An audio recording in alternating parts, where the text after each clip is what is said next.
नमस्कार दर्शक बंधु, जय जगन्नाथ। चलतु जानिबा सावित्री व्रत पालन करिबार केतोटी नियम। सावित्री व्रत मे 19 तारिख शुक्रवार दिन पड़ुअछि।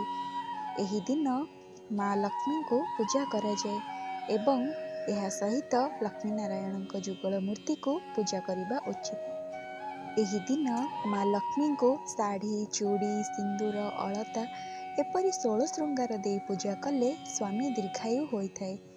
एही व्रत दिन कौनसी नारी निजर 16 श्रृंगार को अन्य नारी को देबा उचित नुह। एही दिन माँ लक्ष्मी को धला रंगर फूल अर्पण कले यह अत्यंत शुभ होइथाए। एही दिन स्वामी पादुका पूजा करी पादुका पानी पी करी व्रत भंगा जाए।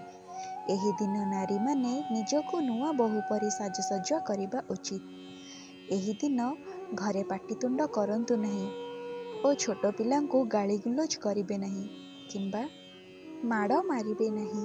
एही दिन सकाळु उठिबा मात्रे जुगल मूर्ति किंबा फोटो को प्रणाम करिवे, जेपरी लक्ष्मी नारायण, हर पार्वती, राधा कृष्ण और सीताराम को मूर्ति किंबा फोटो को प्रणाम करी निजर दिनटी को आरंभ करिवे।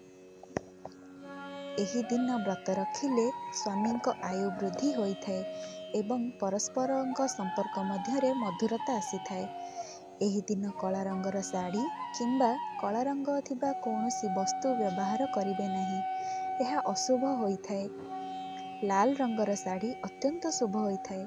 सावित्री व्रत दिन 16 श्रृंगार कौनसी सधवा नारी को दान करंतु, किंतु निज व्यवहार करिथिबा जिनिस मध्यरु केबे भी दान करिवे नहीं।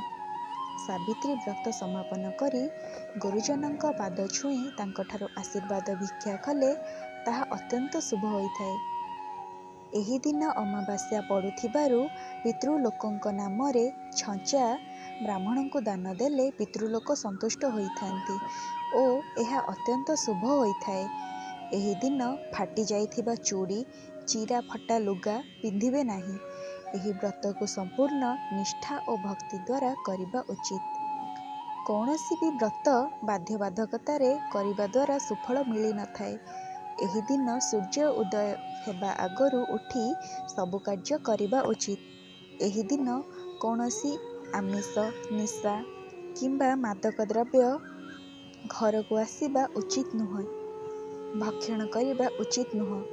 एही दिन सबु प्रकार फल आनी पूजा करिबा उचित। घरे सावित्री व्रत करुथिले प्रथमे कलश बसाई पूजार विधि आरंभ करिबा उचित। आपण मानंकु आम भिडियोटी भल लागिथिले निश्चय लाइक करिवे।